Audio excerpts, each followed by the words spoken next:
Carmencita debe su logo a tu tía. La obsesión de mi abuelo era trabajar para él mismo, tener su propia empresa. En Novelda había un comercio de azafrán histórico. Mi abuelo pensó en hacer carteritas pequeñitas de una dosis de una paella o de un cocido. Nació su hija, que era mi tía Carmencita, la primera hija, y pensó, le hago una foto y pongo Carmencita. El marketing no existía, nadie le dijo que hiciera ni siquiera una marca. Mis padres y mis tíos vendieron el 50%. En el 2003 nosotros recompramos el 50%. Cuando vendimos el 50% facturábamos 6 millones de euros. Ahora estamos en 125 millones de euros. Las empresas españolas en la competencia mundial carecen de volumen. Eso es un problema. España va a ser un país de servicios, de turismo. Haces un documental, Sueños de Sal. Que yo no me lo creía, me voy a los Goya y encima me lo dan. O sea que fue flipante, ¿no? Flipante. Si pudiera volver atrás, tendría una relación con mi padre más estrecha. No haría tanto descosido como quizá hice por mi culpa.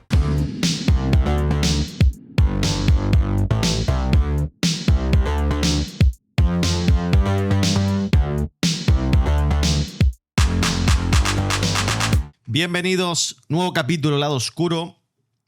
Hoy vamos a hablar con una persona que es el dueño de una empresa que llevamos viendo toda nuestra vida. Porque siempre uno acostumbraba en casa de las abuelitas, las veían siempre en las despensas. Y es verdad que siempre ha formado parte de nuestra cultura y no es una marca canaria, pero siempre ha estado presente. Se ha dado la oportunidad de que tengamos aquí el SEO, entiendo ya que esa palabra es moderna, el SEO. Y vamos a ver por qué esta marca, que la marca es Carmencita, la marca de las especias, una marca que exporta a más de 60 países, si no me equivoco. Lo curioso, ¿no? Como de curioso una marca de especias. Yo creo que a cualquier pibe le dice, vas a abrir una empresa, no va a abrir una empresa de especias. Y lo rentable que ha podido ser y lo que ha crecido. Y vamos a también tratar de ver la evolución, por qué está tan metida dentro de nuestras islas, por qué esta marca apuesta tanto por Canarias y lo que surja. Así que para mí es un placer y un honor, y esto yo no lo digo mucho, no te creas que lo digo a todos los invitados, es un honor, un placer, no, siempre es una gozada tener una persona, pero de todos los podcasts que tenemos en Canarias que esté sentado en el lado oscuro es una gozada, así que bienvenido Jesús Navarro.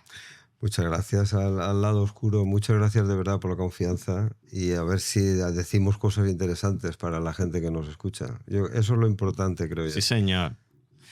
Vamos a decir, ¿puedo decir tu edad? Claro. Bueno.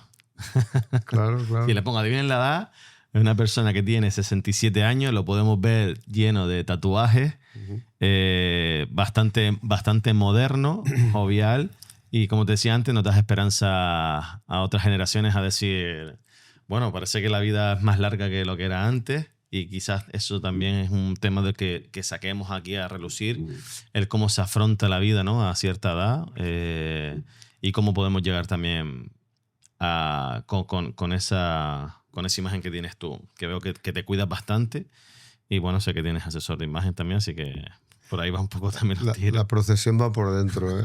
O sea que por dentro tengo 67 años y la verdad es que creo mucho en la gente joven. Me rodeo de gente joven.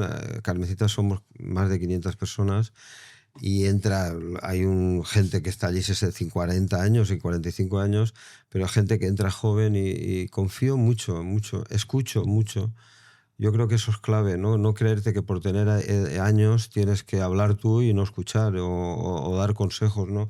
No me gusta dar consejos porque la vida, cada uno tomamos la vida de una manera muy libre, ¿no? Soy muy libre, siempre lo he sido. Mi madre me lo decía. Es que eres muy libre, ¿eh? No puedes ser tan libre. Yo, ¿cómo que no? Muy libre, ¿eh? Como ser muy libre, creo que siempre tiene que ser positivo. Mi padre, el pobre, conmigo ha sufrido mucho porque yo me hacía tatuajes. La relación con un padre siempre es muy difícil, lo sabéis los jóvenes, ¿no? Yo tengo un hijo también y siempre queremos que el hijo sea como tú. Y eso es un error muy grande, porque el hijo es otra persona. Total. Aunque tenga tu sangre, aunque tenga tu cultura, ¿no? Entonces yo luchaba contra mi padre porque los padres sin querer anulamos. Al querer que seas como tú, lo anulas. Y claro, yo era libre, entonces luchaba, no le hacía caso y no quería que me hiciera tatuajes. El motivo de tener tatuajes es luchar contra él, ¿no? Sí, al final, cuando prohibimos algo a nuestros hijos, lo que hacemos es el efecto contrario. Exacto. Arrancan más por ahí de manera de me voy a liberar. rebelar, voy a hacer lo que no me dejaban hacer nunca y es peor. Al final creo que es peor, ¿no? Efectivamente. Porque hay gente que se pierde por eso, mucha gente se pierde por eso. Sí, sí, tengo un hermano más pequeño, bueno, más pequeño que tiene 55, o sea, que tiene 10 años menos. O sea, bueno, son 10 añitos, joder. Él es veterinario y me decía, ¿le has dicho al papá que lo quieres? Y claro, en mi generación decirle a tu padre que lo querías era algo femenino, ¿no? Era más de madre e hija. Todavía no está tan bien visto.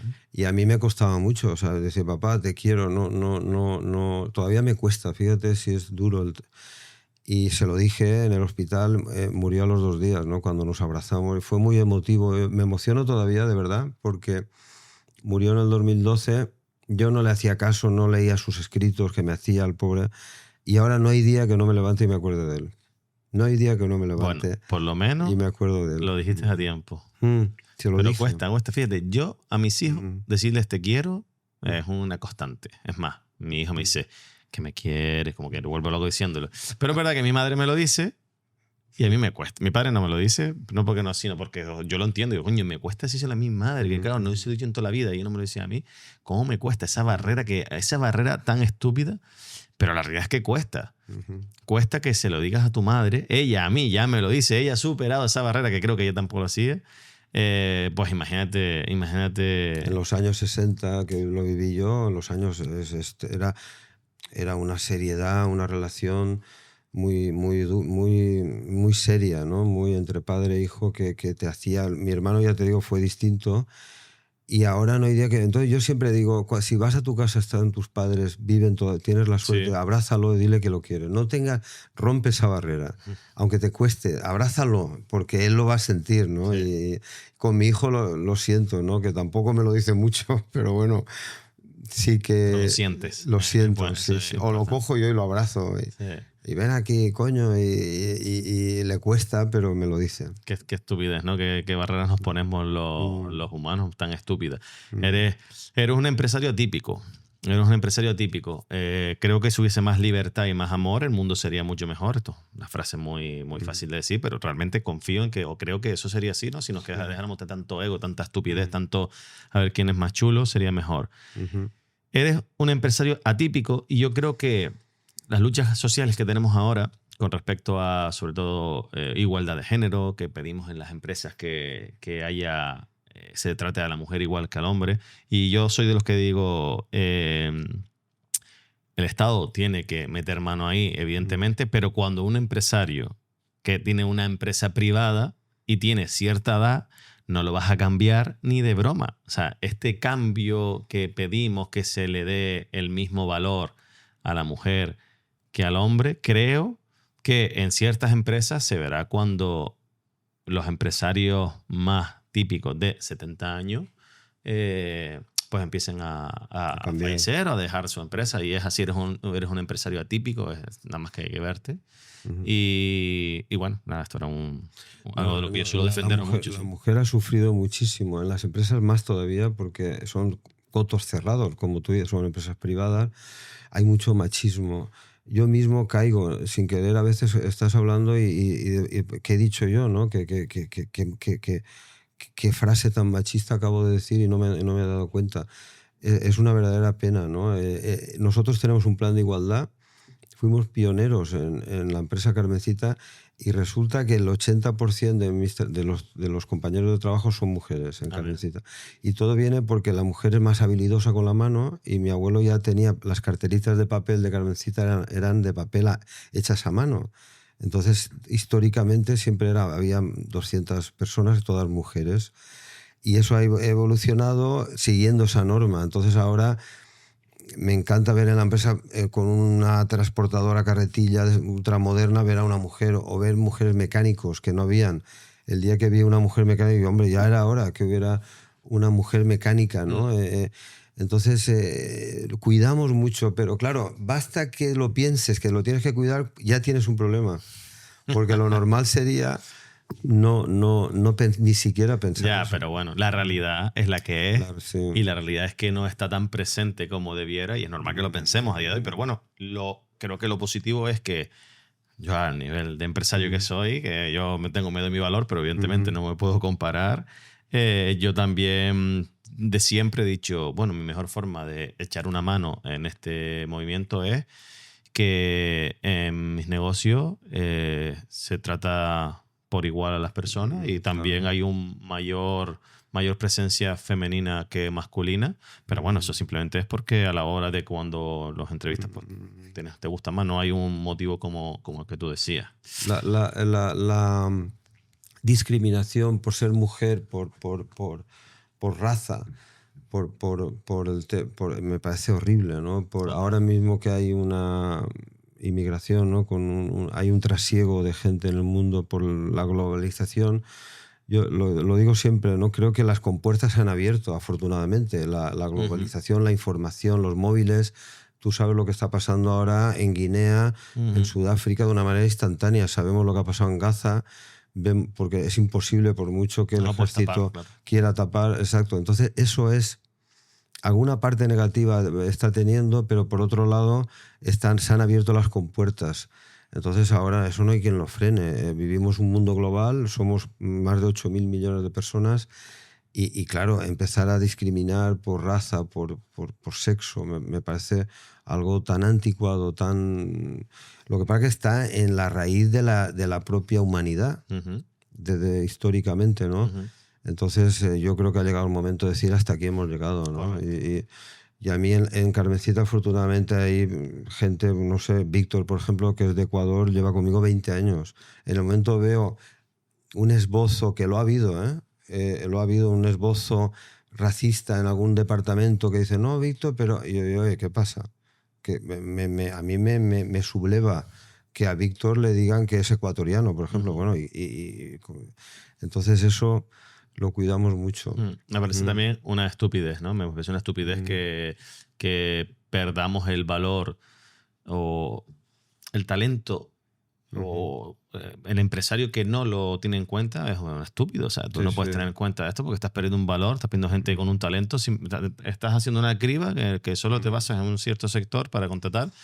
Tú no sabes la gente que estás dejando perder por ahí por no abrir un poco la veda y tu mentalidad. Pero bueno, parece ser que, bueno, hay aspectos que estamos un poquito hacia atrás, otros hacia adelante, y bueno, me alegro que veo que Carmencita es pionera en un montón de cosas, Sí, y iremos sacando aquí, no es que esto sea una alfombra para Carmencita y que digamos todo, no, es que es la realidad, la Carmencita, por lo que yo veo que trato con tu compañero Juan, que lo conozco ya hace un par de añitos. Nuestro hombre en Canarias. Exacto, el hombre aquí que ha puesto su bandera aquí y Es es un verdad crack, que es un es tío un que... crack, un crack.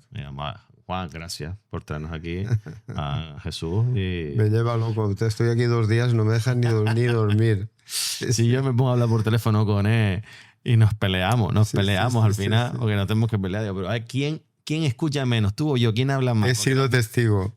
He sido testigo. Yo me río, porque digo, Juan, todo bien, y me llama Gabriel, pero tú, pero pues, cabrón, si yo no te he hecho nada. Pero tú de qué vas, pero tú, he sido testigo esta tarde, digo, pero ¿con quién? No, el que te va a hacer la entrevista. Yo, pero bueno, pero ¿cómo? Es un caso. Confianza ya, y es verdad que también sabes cuando alguien lo hace con cariño y con amor, no es que no sea un tío que te vaya a llamar. Sí, que te da, sí. Bueno, Carmencita debe su logo a tu tía, tu abuelo creador de la empresa. Sí. La imagen y el nombre viene de su hija.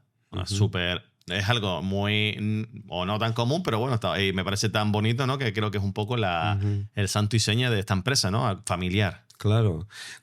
Mi abuelo era una familia muy humilde. La de mi abuelo eran 8 hermanos. A los 8 años recogía boñigos de los caballerizas. Sí. Imagínate, él nació en 1900, en el siglo. Y entonces era una familia muy pobre. Aprendió a leer y escribir a los 18 años. Una vecina que le dio clases porque él veía, y la obsesión de mi abuelo era trabajar para él mismo, tener su propia empresa. Trabajaba en una empresa de zapatos, de espardeñes, que se llama en Alicante, y hacía tantos que trabajaba a estajo, que se llama, cobraba por unidades. Y era un máquina, era un muy trabajador y con una voluntad de trabajar para él. Era su... Entonces en Novelda había un comercio de azafrán histórico. El azafrán se cultiva en Albacete, está a 160 kilómetros de Alicante. Lo traían y lo comercializaban a la India, Japón, ya desde el siglo pasado. Y mi abuelo al revés, mi abuelo pensó en hacer carteritas pequeñitas de una dosis de una paella o de un cocido. Joder, pues menuda, Claro, menudamente. y hizo unos papelitos pequeñitos con la dosis y lo hacía en blanco. Entonces él dijo, esto lo voy a vender.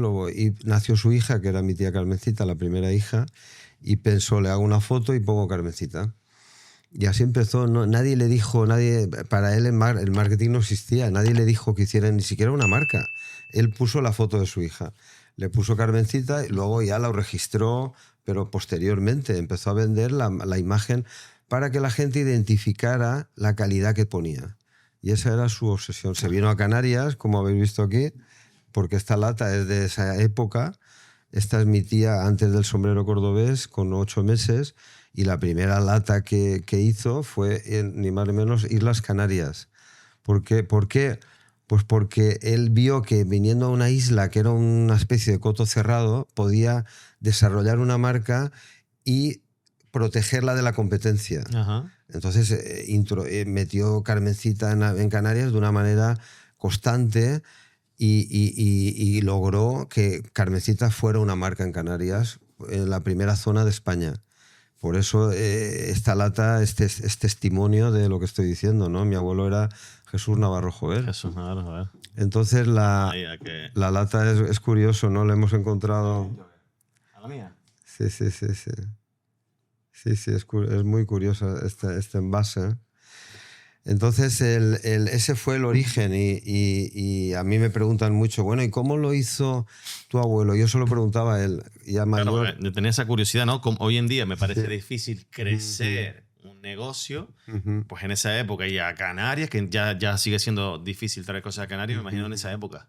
Claro, y yo le decía, abuelo, ¿cómo hiciste esto de Carmencita? ¿Cómo? Y me decía, ¿yo qué coño sé? Que en valenciano, ¿yo qué cojones? Y es una gran respuesta porque a ti te preguntan, oye, ¿cómo has hecho para que estas charlas que haces sean tan populares o tus negocios que tienes de hostelería? ¿Cómo lo has hecho? Y tú dices, pues mira, no lo sé, empecé con ping pong y vas aumentando y de pronto te ves que tienes un negocio, ¿no? Que eres independiente, que eso ya dice mucho de ti. El que seas independiente, que trabajes para ti, que era lo que quería mi abuelo. Da igual el tamaño, porque ya crecerás o no crecerás, lo que quieras. Pero tú te montas tu vida, te ganas tu vida y encima tienes hijos, por lo que me has contado antes. Sí. Pues eso es un orgullo para ti. Era lo que sentía mi abuelo. Tú eres para mí un monstruo, como era mi abuelo, porque ese es el que lanzó, el pionero. Yo soy la tercera generación, o mi padre era la segunda, y mis tíos. Y eso es un problema, fíjate. Un problema psicológico, porque te lo han regalado todo. Entonces, la tercera generación, el 96% de las empresas familiares mueren. Ajá. Es un dato 96%. 96%. Joder. ¿Por qué? Muchas por una evolución lógica, no han evolucionado el producto, no han evolucionado el marketing, la imagen, pero mucho es por psicología, porque el que lleva las riendas ve que se lo han regalado todo y la gente que lo rodea se lo dice encima. Si tú no has hecho nada, te lo han regalado. Sí, eso es parte de quitar el mérito. Yo te entiendo perfectamente porque en alguna ocasión que he tenido oportunidad de charlar con empresarios de segunda o tercera generación, yo soy una persona que creo que suelo ver, los analizo y creo que llego a comprender, ¿no? Y he visto también como que no tienen esa sensación de orgullo de haber creado algo. Claro.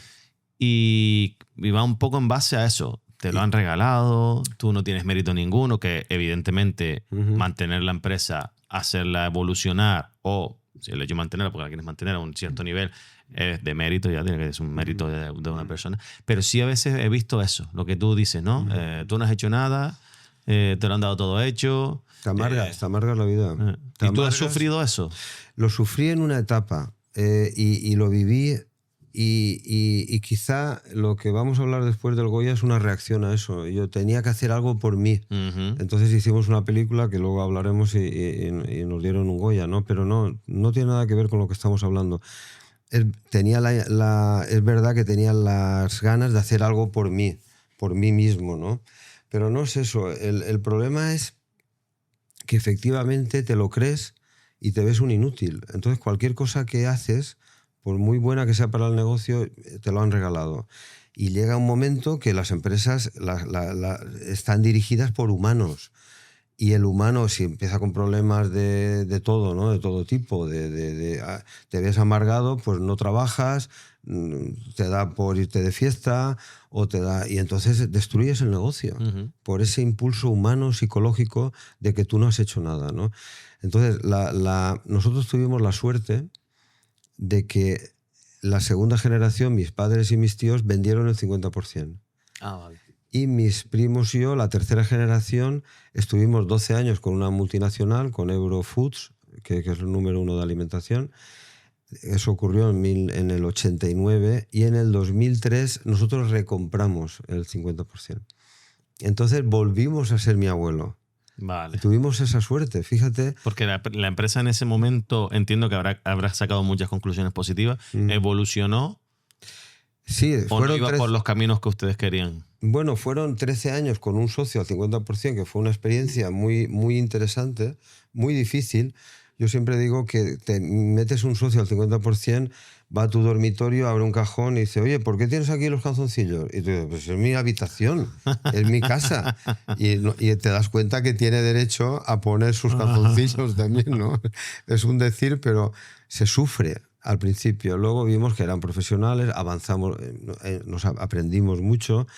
Antes de estar Eurofoods, hacíamos un presupuesto de venta. Si no lo cumplías, era mi padre, mi tío, pero da igual. Con un profesional tenías que cumplir las ventas, los beneficios.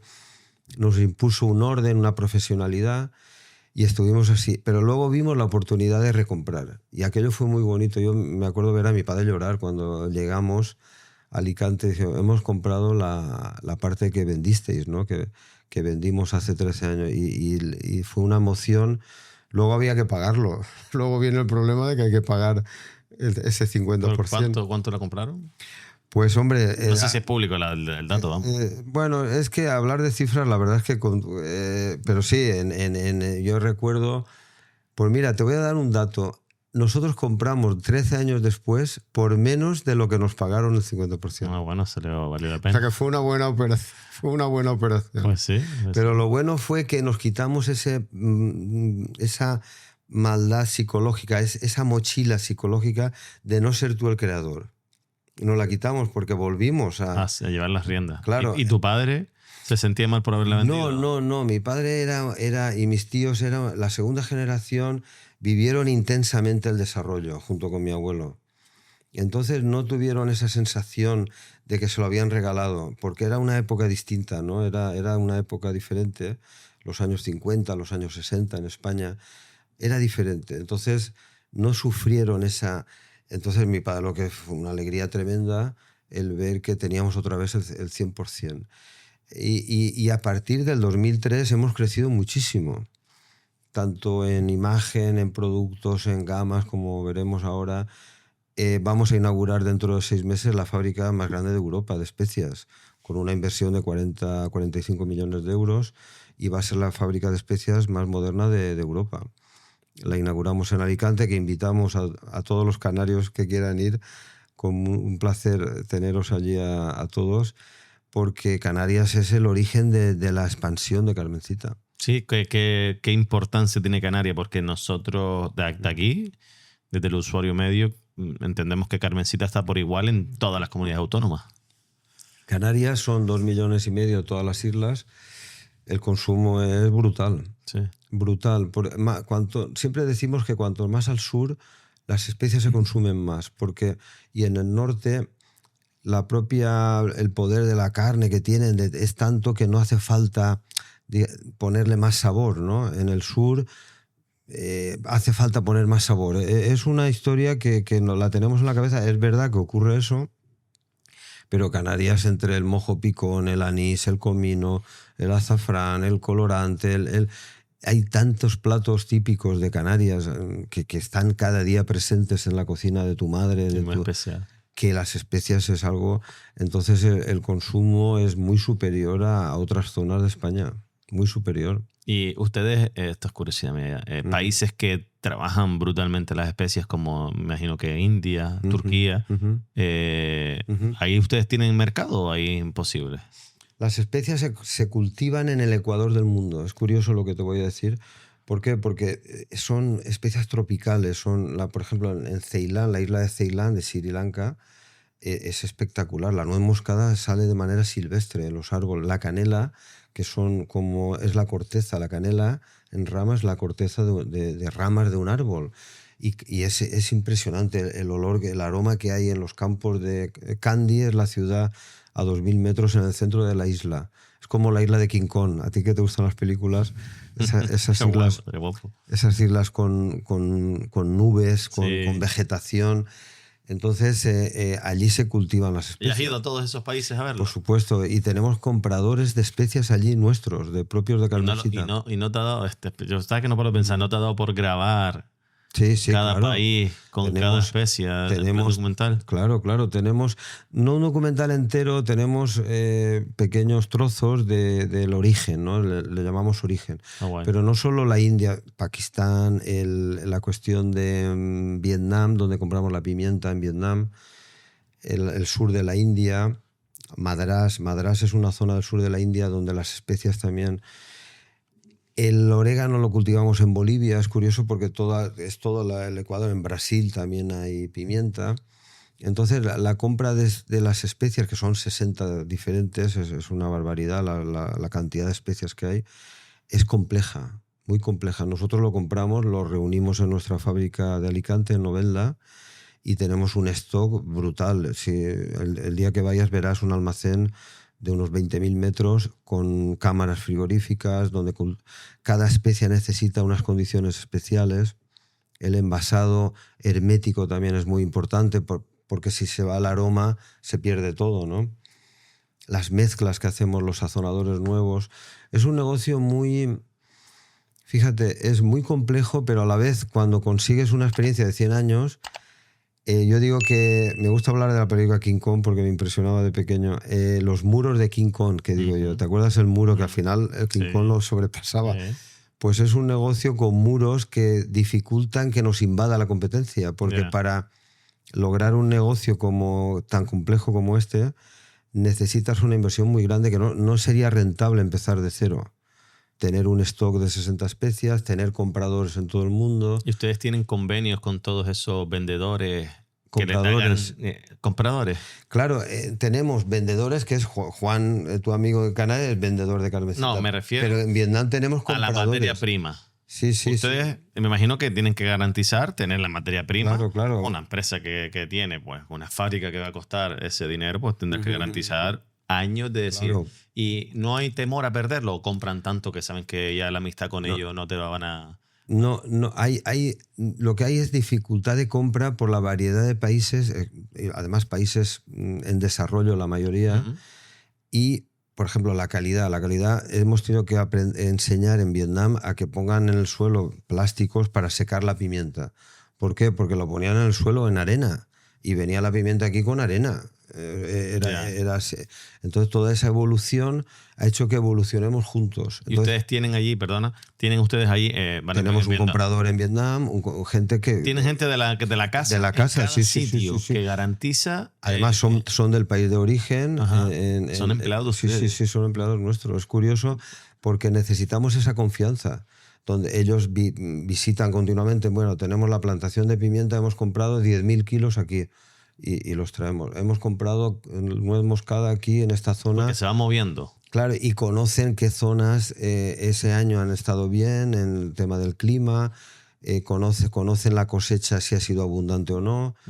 Joder, qué bueno. Es muy laborioso, pero claro, es la experiencia. Es lo que te decía de las barreras de King Kong, ¿no? Que es difícil que alguien te... A nivel mundial, Carmencita como empresa de especias, tiene competencia o está a la par de otras? Tenemos un monstruo que es McCormick, americano, en Maryland, que conozco su factoría, el número 1 del mundo. Son una empresa tremenda, hacen lo mismo que nosotros, pero a una escala pues 50 veces superior. Y se han dedicado ahora, la última oleada, desde hace 10 años, están comprando en cada país la marca líder. Han intentado comprarnos a Carmencita, ni siquiera nos hemos sentado porque no está en la mente, ¿no? El vender, porque es como vender algo parte de ti. Claro, es muy difícil. Ya vendimos el 50% y no fue mal, pero yo la experiencia esa no la quiero volver a ver, ¿no? ¿No la venderías entera la empresa? No entra en la cabeza. Fíjate, es algo... A veces piensas en la valoración, el dinero es el dinero, no voy a ocultar aquí que claro, con la edad que tengo, si te pagan por un 100% de la empresa, es como adelantarte el beneficio de 25 años, que yo moriré y no lo veré. Entonces, egoístamente me podría interesar venderla, pero claro, si pensamos así todos no tendríamos el tejido empresarial que tenemos en España, ¿no? Yo creo que hay que conservar eso por encima del dinero. Y nosotros, mis socios y yo, lo tenemos claro. Ahora, McCormick, que te decía, han comprado en Francia Ducros, que es el número uno europeo. En Portugal, Margao. En el Reino Unido han comprado no me acuerdo el nombre. Están comprando todas esas. Comprando en cada país la marca líder. O sea, ahora mismo la tiene que ser la número 1 y supongo que aquí tendrán intención en algún momento de volver a... Sí, hemos dicho ya que no. Y nosotros estamos haciendo lo contrario, a escala menor, pero empezamos a estar en 70 países, somos marca líder ya en Chile, marca número 2 en México, en Estados Unidos, en Florida, tenemos un almacén logístico y empezamos quizá en un plan de 3 o 4 años, en el plan estratégico hay que empezar a pensar en poder comprar empresas medianas o pequeñas en esos países para producir allí y tener beneficios logísticos para ser más competitivos. Tener la fábrica allí directamente. Sí, tener pequeñas sucursales para evitar la logística. Y tú, como una persona con 67 años, que entiendo que tu ambición en la vida va cambiando, a mí a veces, personalmente digo, bueno, a veces merece la pena seguir creciendo. ¿Por qué queremos seguir creciendo como empresa? ¿Lo hacemos por defecto porque es el ritmo natural? ¿O no nos planteamos yo estoy súper bien como estoy, crecer? ¿Por qué crecer? ¿Por qué crecemos? ¿Porque te obliga? ¿Porque tienes socios y todos quieren crecer? No hay ningún momento que diga, ¿para qué? Si estamos bien. Entre más cosas, más problemas, porque al final meterte en más países. ¿Te has planteado alguna vez hasta aquí y yo aquí no quiero crecer? ¿O? Esa angustia que estás diciendo la tuve cuando estábamos, no sé, yo recuerdo que al principio, cuando vendimos el 50%, facturábamos 1.000 millones de pesetas, que son 6 millones de euros. Ahora estamos en 125 millones de euros. Entonces sí que había obsesión, angustia por crecer, por ganar tamaño. ¿Por qué? Porque eres una empresa pequeña y no puedes ni levantar el cuello, no sales, no hay forma de hablar Empezaron a venir los hipermercados en los años 80, recuerdo Prica, después que pasó luego a ser Carrefour, ¿no? Y no había manera ni de pasar la escalera del comprador, porque no eras muy pequeño. Entonces ahí sí que había obsesión por crecer, por facturar más, ¿no? Pero luego ya, ahora mismo, lo que vemos es que hay que ganar tamaño para poder tener la fábrica que vamos a tener, que ya está en marcha en el 80%, y tienes que ganar tamaño para tener un beneficio y para poder reinvertir continuamente en todo lo que hace falta, porque las líneas de producción son súper modernas, tienen un costo elevadísimo. Mantener el stock que te comentaba antes cuesta mucho, ¿no? Entonces necesitas tener un volumen. Las empresas españolas en la competencia mundial carecen de volumen. Eso es un problema.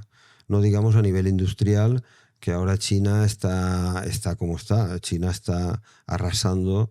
Los coches chinos, bueno, yo estuve en China hace poco, es impresionante. Entonces, a nivel industrial vamos a sufrir una etapa muy dura, ¿eh? Muy dura. Estamos dependiendo ya de China para ciertas cosas, y encima el pique China-Estados Unidos, pues... Claro, entonces Carmencita, afortunadamente traemos, por ejemplo, el ajo lo traemos de China, el ajo deshidratado, que es el segundo producto de más volumen de Carmencita, el ajo. ¿Y el primero, el azafrán? No, primero es el orégano. El orégano. El orégano, sí, es curioso. La tercera, la pimienta. El azafrán está al quinto o sexto, es curioso. Entonces, te decía que envasar el ajo en China y traerlo aquí en un envase o no es rentable para el chino. Entonces, eso nos protege. Claro, pero no es el caso de la industria, que vamos a tener un problema. España va a ser un país de servicios, de turismo y de tecnología. Ahí hay un camino a desarrollar, pero vamos a tener una etapa muy complicada entre los dos choques, entre la parte de China, Rusia, Estados Unidos, que van a competir de una manera brutal por el tema de la gran industria, los coches, los móviles. ¿Y crees que Estados Unidos se está quedando atrás con China? Yo sinceramente creo que sí. China ha evolucionado muchísimo. Yo lo conozco y la última vez que fui me impactó. Me impactó. Es un régimen comunista, no es una democracia, pero han conseguido un bienestar común y increíblemente una iniciativa privada, porque allí la gente va con Rolls y con Ferraris. O sea, que es una cosa que dice, bueno, han permitido un desarrollo privado dentro de un sistema comunista que es una mezcla increíble. La verdad es que lo han conseguido. Entonces son mil millones de personas. No es como la India, que la religión los aplasta. Yeah. En China la religión no es no está tan metida, ¿no? Son más prácticos. Entonces China es un verdadero poderío, ¿eh? ¿Y cómo catalogas a España? España está dentro de Europa con una debilidad tremenda, ¿no? Y Rusia lo está demostrando. Lo que hace Rusia con Ucrania es decir, bueno, a ver, ¿hasta dónde vais a llegar? ¿Hasta dónde? Y no te extrañe que intenten algo con un país de Europa y de la OTAN, ¿no? Entonces Europa es una debilidad tremenda. Lo que pasa es que Europa es Europa. Europa es una cultura, dentro de la civilización humana. Europa, un americano lo que más le gusta es ir a París. Y ahora Madrid, que está de moda, o Canarias. ¿Por qué? Porque es volver a la historia de la humanidad. Entonces eso, ¿hasta dónde nos va a llevar eso? Claro, económicamente no influye, ¿no?, la cultura o la historia, pero yo creo que Europa tiene que reconvertirse en un país donde se pueda vivir con seguridad, donde sea España sobre todo una empresa un país donde se viva, donde los servicios, donde el turismo llegue a cota, no un parque temático, pero sí que en Europa haya esa seguridad que creo que lo está viendo. En el tema industrial lo vamos a tener muy complicado, muy complicado. Y luego está el tema tecnológico, cultural y de servicios. Es que no nos queda Pero yo no otra. veo mal tampoco que hay países que generen dinero, pero que se lo gasten aquí. O sea, yo no veo mal si gestionamos bien que vengan aquí, no a usarnos porque vienen aquí a gastar. No, oye, vienes aquí, te gastas el dinero y nuestra fuente de ingresos sea, gástate, porque nuestra cultura y nuestra infraestructura y el clima de España permite que sea un sitio agradable de venir. Claro. Bueno, aprovechemos eso. ¿Te parece España, tú que has estado en tantos países, un buen país para montar una empresa? Sin duda. España, fíjate, aquí hablábamos antes de Europa, por ejemplo, Italia. ¿Y qué es Italia? Italia es moda, es diseño. Estos italianos son súper listos. Por ejemplo, la pizza, la pasta. Nosotros, para vender una paella en Estados Unidos, nos hemos dado cuenta que pedíamos tanta pijadita de que tiene que ser arroz de tal, que no haces una paella en Nueva York. En cambio, una pasta, una pizza en Nueva York la haces sin problema. Es parte casi de la cultura ya, la pasta ahí, ¿eh? Claro, los italianos han sido muy inteligentes facilitando esa cultura italiana, ese estilo, ¿no?, italiano. España debe de avanzar mucho ahí, debe tener esa calidad de diseño, de estrategia, de marketing comercial, de estilo de vida. Ahí tenemos que avanzar mucho. Yo tengo amigos, por ejemplo, en la zona de Alicante hay mucho calzado. Tengo un amigo que tiene una fábrica, Fidel García, que tiene la marca Gucci, la marca Valentino, la marca Moncler, las números 1 de zapatos lo hace él. La fabrica él en España. En España, que es una fabricación de lujo muy artesanal.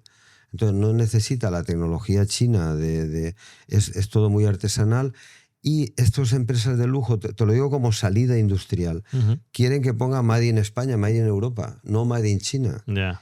Y este ha conseguido hacerlo de una manera tan perfecta y que hace las marcas números 1 del mundo. Entonces por ahí va un poco el camino de la industria, esa mezcla entre marketing, diseño y no copiar a Italia, pero seguir un poco el camino de Italia. Y luego la seguridad. Tú estás en España, puedes tener algún problema, pero en España es un país seguro. En estos momentos, en muchos países sudamericanos, por ejemplo, la seguridad es tremendo. En Bolivia tenemos orégano. Viajamos a Ecuador, por ejemplo, y es un verdadero peligro. Sí. Sí. ¿Has tenido algún problema en alguno de esos países tú? Pues yo personalmente no, pero gente de mi empresa sí. Llegar al aeropuerto y detectarte ya en Bogotá y tener problemas de seguimiento, de que es un español que viene, pues va a tener tal. Sí, que como tienen pasta y vamos a... Entonces eso es terrible, porque eso sí que hunde un país. Si tú no tienes seguridad, ¿cómo vas a formar una familia? Eso Europa y España se salva, ¿no? Y por ahí tenemos que ir. Pero vamos a atravesar una etapa difícil, muy difícil, a nivel industrial y a nivel de buscarnos la vida, ¿no? De otra manera. Volviendo un poquito, Carmencita, ¿qué consideras tú que ha marcado la diferencia para aumentar tanto la facturación? ¿Cuál ha sido ese punto de inflexión que no sé si hubo un momento, una decisión que hizo que todo cambiara? Yo lo digo siempre, hay una palabra que nos define, que es el inconformismo. Tenemos en el ADN, los 3 socios, que somos los 3 primos, un inconformismo dentro. De manera que hacemos un producto, una gama, y si vemos que fracasa, no nos olvidamos de ella. Volvemos a hacer un cambio, un pequeño retoque, y resulta que ya tiene un poco de...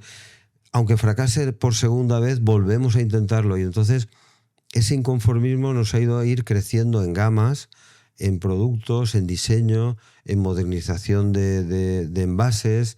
También tenemos mucho en cuenta la economía circular, todos los plásticos son reciclables, y todo eso nos ha dado una cultura que le llamamos la cultura del sabor, ¿no? Y del saber, que hemos ido perfeccionando. La fábrica ha ido aumentando hasta tener la fábrica que vamos a tener nueva, y todo eso que se crea un conjunto que hace que sigas creciendo.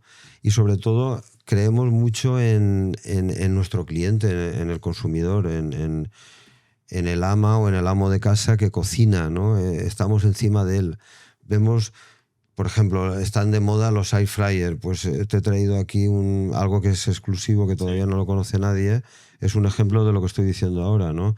Pues hemos hecho una línea de air fryer con un envase muy especial, que incluso parece el propio aparato de air fryer, y consigues un pescado, una verdura, un pollo, una patata, con esta máquina que es de frío, fríe por aire. Consigues un sabor que sin esto pues está insípido, ¿no? El producto. Entonces, esta línea ha sido 2 años largos de I+D, de investigación propia. El propio envase... Está guapo. Sí, al final... sí, la verdad es que intentamos entrar en el mundo joven. Chocamos, por ejemplo, en McDonald's, colaboramos en el sobre, salió un tal Plex, creo que es Plex, muy famoso, un youtuber, y salió en una conversación con amigos, y el sobre de McDonald's hay un co-branding entre Carmencita y McDonald's, que hacemos una mezcla para la hamburguesa de Plex. Y claro, en la conversación decían, oye, Carmencita es lo que tiene mi madre en la cocina. Y oye, pues sí que es, pero está aquí con McDonald's. Claro, eso para nosotros es fundamental, porque es una puerta de entrada. Y fue orgánico ese comentario. Claro. No fue sí, forzado. No, fue orgánico, exacto, fue orgánico. Es una puerta de entrada a las nuevas generaciones de Carmencita. Y ahí nos lanzamos. En Starbucks igual. Acabamos de hacer unas especias para el café y resulta que hemos hecho un co-branding con Starbucks. Claro, a nivel europeo, hacer una marca, meter tu marca con una multinacional de este nivel no es fácil. No. Nos lanzamos a ello y permites entrar en esa generación nueva. Y todo esto es una lucha constante de estrategia, de estar encima. Y eso es lo que va haciendo que crezcas. Claro, lo de mi abuelo, te pregunto, ¿yo qué coño sé? ¿Cómo hemos crecido? Pues de esta manera. Mira, claro, es que cuando miras hacia atrás, dices, claro, un cúmulo de decisiones ha ido creciendo poco a poco. Bueno, y el mayor fracaso que han sufrido ustedes, ¿cuál sería? Bueno, hay muchísimos. Yo te diría, en las charlas, mañana a las 12 en la Universidad de Las Palmas Pública voy a dar una charla muy enfocada a marketing, pero también cuento la historia y cuento sobre todo los fracasos. ¿Por qué? Porque de un fracaso se aprende siempre mucho más que de un éxito. Sin duda. Yo recuerdo el éxito del Goya, que es un éxito espectacular. Claro, nos vamos al Goya. No previsto, pero luego te viene un fracaso espectacular, porque te crees algo. Te crees que eres algo y entonces te viene un golpe tremendo, ¿no? Que te da la vida. Porque no hay cosa peor que creerte algo. ¿Pero qué te pasó? Bueno, haces un documental con el motivo que dijiste antes, ¿no? de tener la sensación, la necesidad de crear algo por ti mismo. Nace bueno, cuéntame, nace Sueños de Sal, ¿qué es Sueños de Sal? Y ganas el Goya, lo que supuso para ti ese fracaso para ti, éxito, fracaso. Sí. Pues el Goya fue Sueños de Sal es porque en Novelda, concretamente en mi ciudad, hay un clot que se llama el clot de la sal. Y sale el agua salada de manera natural. Tanto es así que flotas, te metes en el agua y flotas. Es una historia, la piel se te llena de blanco y te cura la herida. Si tienes una herida, flipas. Sí. Aquí hay una spa en el sur que tiene una piscina de mar muerto, se le llama. Pues claro, es igual, exacto. Se mete los ojos. Sí. Por eso la película se llama Sueños de Sal, por esa sal. Y luego en Novelda está en crisis por el tema, hay una industria de mármol en la zona, que hubo una crisis de la construcción en el 2010 y había gente muy mal. Y entonces fue una época de mi vida que siempre me ha gustado el cine. Conocí a un director de academia, pero de 25 años, director de cine, que no había hecho en su vida una película. Y empezamos con el proyecto con la historia de 4 personajes, que son la parte central. Un chaval ciego de 10 años, un ex drogadicto, ya no estaba, pero un hombre que tenía problemas, un boxeador, en fin. Y entonces contamos el sueño que han cumplido ya, lo hicimos hacia atrás. Y entonces grabamos durante 3 años su vida. Fue un trabajo que era un pasatiempo para mí. Empezamos a montar, empezamos con música original, porque en Novelda también hay un compositor de... Todo fueron casualidades y al final teníamos 1 hora 10 minutos de una película que yo proyecté para animar a la gente de Novelda. O sea, era una cosa súper simple. Entonces lo proyectamos y vi que la gente lloraba. Lloraba de emoción porque eran historias reales, donde veías el sufrimiento por cumplir el sueño, ese chaval ciego que él mismo no sabía que era... Él no pensaba que tenía problemas por ser ciego, porque era ciego de nacimiento. En la relación con una hermana pequeña que era muy entrañable, con su madre. En fin, era una mezcla que la gente se emocionaba. Y me propusieron presentarla a los Goya. Me enteré cuál era el procedimiento, pero todo sin buscar nada. Y de pronto me veo en una selección de 300 películas, en las 4 nominadas, que yo no me lo creía. Me voy a los Goya y encima me lo dan. O sea que fue flipante. Flipante. Sí, yo recuerdo aquella noche que nos fuimos a Madrid a una fiesta de los Goya que hay después y perdimos el Goya. Te lo contaba antes, lo perdimos. Se lo quería llevar un Y al final lo logramos recuperarlo, pero fue una alegría, claro, un éxito. De momento te ves que puedes ser capaz de cualquier cosa, ¿no? Porque ganar un Goya no entra en la cabeza de un empresario. Claro que no. Y tampoco se consigue con dinero, ¿no? Es una cosa que tiene que ser o no ser. Sí, mucho talento hace Sí, falta. sí. No, te decía que luego de un éxito así, pues te viene a nivel personal, pues no escuchas, crees que puedes hacer lo que sea y te crea entras en un círculo que te ha llevado el éxito donde luego te viene el fracaso. Y son lecciones que vas aprendiendo. Aplicadas a la empresa es así también. Si no escuchas a la gente y te empeñas en hacer una gama X porque te has empeñado tú, pues te pegas una leche impresionante, ¿no? Sí, imagino que eso es parte del fracaso de las empresas de no escuchar a las nuevas al ideas. consumidor, Sí. claro. Yo me di cuenta mucho de esto en el documental, lo he dicho alguna vez. En Netflix tienes el reportaje de un documental de Alcaraz, el tenista. Uh-huh. Y Lo conozco porque en Villena, que está a 20 kilómetros de Novelda, entrena. Fue donde salió en la escuela de Ferrero, sí. es donde salió Alcaraz, y lo conozco personalmente, desde que tenía 16 años. Joder, pues curioso. Qué guay, tío. Sí, sí. Joder, un crack. Sí, sí. Pues precisamente con Ferrero, su entrenador, claro, tienen unas formas de trabajar que vienen de años atrás, ¿no? Como era Rafa Nadal, un tío que era pico y pala, no hago absolutamente nada en la vida social, no sale, no disfruta. Y aquí había el choque de que Alcaraz le pedía que él necesitaba salir. Claro. Me tienes que darme mis días de fiesta. Claro. Entonces Ferrer dice, pues que a lo mejor somos nosotros que nos tenemos que adaptar a él, porque él rendía mejor después de que salía. Eso. Qué bueno. Y hay un documental sobre eso. Sí. No sé si ni tendrá 6 meses de Alcaraz en Netflix. Te lo recomiendo porque, claro, Ferrero llegó a la conclusión de decir que es que a lo mejor los equipos somos nosotros y queremos que tenga un método de trabajo donde él se estaba viendo diciendo, yo no quiero esta vida. Qué bueno. Que esto les pasa a los jóvenes. Nosotros, nuestros padres, nos acostumbraron a que currar. Y la gente joven quiere disfrutar más. Yo creo que tiene que haber un equilibrio, evidentemente, ¿no? Yo le digo a mis hijos, para que haya una mesa, agua aquí, comida, tiene que haber gente que esté en la producción y luego en la fabricación. Entonces el trabajo es necesario para disfrutar, porque si no, no podríamos ir al cine, no podríamos ir a un restaurante. Entonces trabajar hay que trabajar, eso no lo podemos olvidar, pero sí es verdad que tenemos que nivelarlo. Pero sí que la gente joven viene con esa mentalidad y creo que de ahí viene un poco también los problemas que tienen los empresarios con las nuevas generaciones, con el trabajo, con las condiciones de trabajo, ¿no? Que ya incluso no buscan dinero, sino buscan más dinero, buscan tiempo libre. Y que creo que también a veces no acorde a pues, lo que tenemos que cumplir nosotros como empresarios, ¿no? O sea, tenemos que tener pues, unos horarios, tenemos que pagar tanto y no puedes trabajar la mitad cobrando lo mismo porque no es rentable. No es cuestión que no se pueda.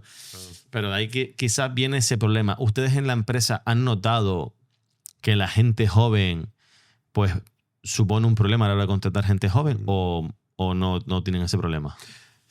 Yo confío, lo decía antes, confío mucho en las generaciones nuevas, muchísimo, porque veo una especie de creo que por la excesiva información que hay, que se critica por el tema de los móviles, en fin, la rapidez de la información, no hay profundidad en los análisis, eso es un problema. Pero bueno, independiente de eso, yo confío mucho en los jóvenes. A mí, sobre todo cuando veo un joven que me escucha, que quiere trabajar, que no tiene la oportunidad, pero que tiene ganas, que lo ves responsable, no es que me da pena, sino que le intento ayudar, ¿no? Y yo confío mucho en esa generación nueva que está saliendo. Muchos dicen que se han hecho moderados, que se han hecho incluso de derechas, ¿no? Los jóvenes ahora está de moda decir que votan a Vox, ¿no? Que en fin, cada uno que vote lo que quiera. ¿Temes en un gobierno de Vox? ¿De Vox? Pues mira, yo soy socialista, lo digo. Cuando murió Franco yo tenía 16 años y tenía dos opciones. Un empresario socialista, ya sabes que no. Sí, no, pero siempre, mira, no he tenido nunca problemas, siempre lo he dicho. La gente lo sabe, porque yo considero que un empresario, en el fondo, somos los más socialistas que hay. ¿Por qué? Porque lo que hacemos es crear una riqueza que, por supuesto, queremos nosotros ganar dinero también, pero también creamos una riqueza a la sociedad y nos preocupamos que esa riqueza siga, ¿no? El tema gubernamental, el tema de funcionarial, pues es otra historia diferente. Es necesaria la administración y más en una democracia. Total. Pero tengo dudas de que cree riqueza, ¿no? Porque es un mecanismo muy lento la administración. Lo que pasa es que hay un exceso quizás de puestos de trabajo, de burocracia. Sí, entonces, es burocracia. verdad que es necesario... Oye, ¿es necesario que haya tanto personal para burocracia? No, pues oye, prefiero que haya más enfermeros y más doctores, que sí es más necesario. Eso sí es necesario. Por supuesto, pero fíjate, yo lo que me preguntabas de Vox o del PP, siendo socialista, a mí no, me llevo muy bien con la gente, con mucha gente del PP, con mucha gente de Vox. Yo cuando oigo mi propio partido que no, con Vox no hablamos, ¿no? y discriminan por una ideología, me parece una barbaridad. Estoy de acuerdo contigo. Y me parece, cuando el Partido Socialista dice, no negociamos, pero oye, ¿tú quién eres para no negociar con quien sea, ¿no? Dentro de un orden, ¿no? Y Vox creo que está dentro, es un partido legal y respeto mucho lo que vote la gente. Para eso es una democracia. Si la gente decide que gobierne el PP, que desde luego tiene que gobernar con la muletilla de Vox, no hay otra opción.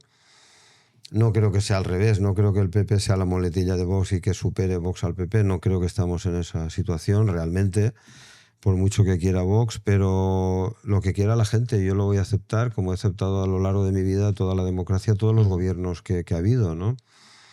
Pero yo creo que la gente joven no va por ahí, no es que se haga conservadora, yo creo que más que conservadora es responsable, lo cual choca. Muchos amigos me dicen, no, hombre, no, si la gente joven está loca, perdona, en este momento yo no he visto una generación más responsable de la que hay ahora, generación de 18, 19, 20 años, y lo digo porque es que lo siento así. ¿Y cómo ves a tu hijo? Creo que es el que... ¿Tú tienes un hijo? Bueno, mi hijo tiene tu edad. Mi hijo va a cumplir 40 años. Vale, tú dices. Entonces ya es un abuelo. Sí. Y yo le digo, te voy a alcanzar, porque no va tatuado. Mi hijo no tiene, afortunadamente, no tiene nada que ver conmigo. Es ingeniero industrial. Tengo una hija también que es enfermera veterinaria, que tiene 33. Tengo una nieta de 3 años, que es mi locura. Es curioso, ser abuelo de verdad con una nieta es otra dimensión, ¿no? Es una... No sé, yo, por ejemplo, tenía la idea de jubilarme y viajar por el mundo. Y vivir pues 6 meses en París, en fin, en un apartamento modesto, pero poder vivir en las ciudades que me han... Sí. Y claro, ¿cómo me voy a ir 6 meses a París si cada día tengo que ver a mi nieta, ¿no? Si estoy aquí en Canarias, estoy en Las Palmas 3 días, estoy deseando volver. Qué guay, tío. La vida es imprevisible, afortunadamente, ¿no? Es imprevisible cuando tienes una nieta. Entonces mi hijo es otra generación distinta a la que estoy hablando ahora, ¿no? Mi hijo quizá fue la generación de la tuya que la transición ya no existía, no vivisteis lo que yo viví, no valoráis lo que es estar en una democracia. Correcto. Lo cual tiene sus cosas buenas y sus cosas malas, pero la generación de ahora es distinta. Yo creo que os va a superar. La generación de 20 años ahora... Ojalá, ¿no? Ojalá, es que tiene que ser así, ¿no? Sí, porque la evolución de la sociedad, los que vienen detrás, tienen que adelantarnos siempre por la derecha. Tiene que ser así. Y nosotros tenemos que aceptar que eso pueda pasar y que cuando pase, pues lo que hay. O sea, es que al final, si no evoluciona la sociedad, si no nos viene y nos mejora, pues... Yo por lo menos lo tengo más que asumido. Ojalá vengan y ellos sean los que nos enseñen a nosotros, o mi hijo sea el que me diga, papá, si no se hacen las cosas, se hace, joder. ¿Tú? ¿Cuántos años tiene tu hijo? Mi hijo cumplió el otro día 8 años. 8 años, bueno. Y mi hija cumple el mes que viene 13. Así que ya... Así. ¿Tienes una hija ya de 13 años? Sí, madre mía. Relativamente joven para... Madre, hombre, claro que eres joven, lo tuviste muy joven. 3 añitos. Qué valiente eres. Sí, ¿tú crees? Sí.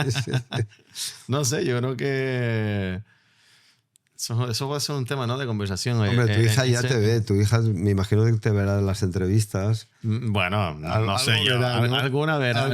Pero bueno, sí. va ella es muy de su mundo, de su tema, su música, adora la música. Y algún clip mío, si va alguien que le gusta, sí, lo Si no pasa de ti, total. Sí, bueno, dentro de la edad de 13 años y llevar su rollo, pues siempre ese registro de cariño a sus padres que ahí está. No es que una relación, te lo iba a decir, una hija no es lo mismo que un hijo. La hija con un padre es algo, bueno, tú lo habrás visto, ¿no? Que es algo tremendo. Es una relación muy, no sé, muy especial. Bueno, con mi hijo también, pero que es distinta. Es ¿no? distinto, sí, siempre es distinto. Son siempre distintos, el hombre y la mujer son distintos. Yo siempre he dicho, somos de la misma raza, pero es que tenemos formas de ver las cosas distintas, con sus cosas buenas y sus cosas malas. Y ser padre es valiente. Hoy en día hay tanta gente que no quiere ser padre. Hay tanta gente que no quiere ser padre. Bueno, mi hijo no tiene hijos, sí, él tiene su vida y tiene sus amigos, está casado, pero no quieren tener el es un tema a profundizar los motivos, ¿no? Porque yo como padre los puedo entender, ¿no? Porque creo que hay varios factores, ¿no? El factor económico, el poco futuro que están viendo, ¿no? Entonces los entiendes. Hombre, tú lo has visto, criar una familia es tremendo, ¿no? Porque Claro, yo siempre digo lo mismo, la vida es... la perspectiva mía de 67 años, la vida es muy larga, afortunadamente, ¿no? Entonces... Así lo siente, que es larga. Es larga, sí, pero no porque yo me cueste vivir, al contrario, yo vivo intensamente todo, pero que la vida tiene etapas. Tú te crees, cuando tienes un hijo de 8 años, te crees que vas a estar ahí siempre, ¿no? Y luego el hijo se va, cumple 20 años y se va y te deja solo. Yo solo tengo como muy asumido. Claro, te va a dejar solo otra vez. Que mi hijo y mi hija llegará ese momento en el que estos años los aprovecha y que luego pues querrá volar, ¿no? Evidentemente. Claro, si tiene 8 años, tú tienes 40, a los 50 tu hijo tendrá 18 años, te mandará a tomar por saco. Exacto. Y te quedarás con 50 años mirando a tu mujer y diciendo, bueno, ¿qué hacemos ahora? Volvemos a estar solos. Entonces se abre una etapa. Por eso yo de alguna manera lo digo para dar esperanza, ¿no? Porque la gente se desespera con que no es para toda la vida. Que no es para toda la vida. Yo también se lo digo cuando son claro. Le digo, esto que estás sufriendo ahora cambia rápido. Claro. Cambia rápido. Además, yo lo que temo es que me dicen que los mayores problemas vienen en la adolescencia. De momento mi hija va a cumplir 13. No he visto esos grandes problemas todavía, pero los temo, ¿no? Porque me dicen que entre más grande, problemas más grandes. Pero bueno, ya lo veré. No creas, porque vuelvo a la generación de 18, 20 años. Son muy responsables y yo creo que eso va a más. No sé por qué, yo creo que han visto las dificultades que hemos vivido, no sé, y hay una concienciación de responsabilidad. Es curioso, ¿no? Que la gente lo confunde con ser conservadores. Y no es así. Yo creo que hay una generación más responsable. Y entonces tus hijos te dejarán solo. ¿Y tu hijo va de camino, lleva la empresa? Mi hijo es ingeniero industrial. Ha participado en la empresa nueva, que llevamos 6 años construyéndola. Están mis sobrinos también, que tengo 2 sobrinos que están allí. Y hay preparada una 4ª generación. Pero claro, no es repetible las generaciones. No va a ser lo mismo la 4ª generación que la 3ª. Evidentemente. ¿Por qué? Porque no son las mismas personas. Entonces, igual que un padre te decía antes que no puede o no debe intentar que su hijo sea como él, la 3ª generación no debemos obligar a que sean como nosotros. Son diferentes. Entonces, yo les digo, oye, no seáis tontos y seguir este ritmo de crecimiento, este ritmo de consolidación de la marca, cuidar, en fin, intentamos que no seáis tontos, no, conservar esto, ¿no? Pero la 4ª generación es una incógnita. Es una incógnita, yo lo digo así de claro. Yo sé que lo normal sería decirte, nada, puta madre, van a ser... Bueno, no lo sé, es que no lo sé. ¿Y tú te ves con ganas ya de ir dando un paso a un lado? ¿Todavía no te ves capaz? Pues mira, sinceramente no. Y me cuesta, porque en mis primos, que me escucharán seguro esto, Oye, ¿cuándo nos jubilamos? A veces lo planteamos, ¿no? Y yo lo pienso también, porque mi padre se jubiló a los 62. O sea, y 5 años ya llevaría yo jubilado. Sí. Era otra época. Te digo sinceramente, no, simplemente porque no sabría qué hacer. Si yo me levanto y ¿qué hago? Me voy a pasear por la playa, pues a los 2 días, muy bonito, pero no sé, ¿qué me voy de viaje? Pues sí. Bueno, pero ¿en qué momento piensas afrontar esa situación? Bueno, Porque pues, te tiene que llegar, ¿no? Claro, pero no sé, no sabría qué hacer. Entonces, sí, me da pena jubilarme. Yeah. Te lo digo de verdad, lo digo de verdad. Es algo. Entonces, sí que debemos empezar a plantear una estrategia donde separarnos del día a día. Te estoy hablando algo muy íntimo, ¿no? Pero bueno, ya que me estás dando mucha confianza para hablar así, la verdad es que nunca lo he comentado esto. No sé si decírtelo o no. Claro que sí, ¿o qué no? Pues sinceramente creo que tenemos que ir dejando el día a día, distanciándonos poco a poco, ¿no? Del día a día.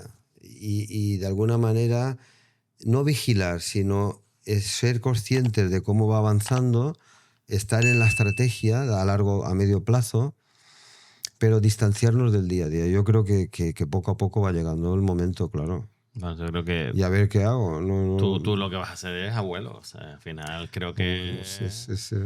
Creo que mis padres, por ejemplo, que no tuvieron... Mi padre, sobre todo, que era el que trabajaba en un negocio. Pues mi madre trabajaba en casa, pero estaba como nosotros, nos tenía ahí el día a día.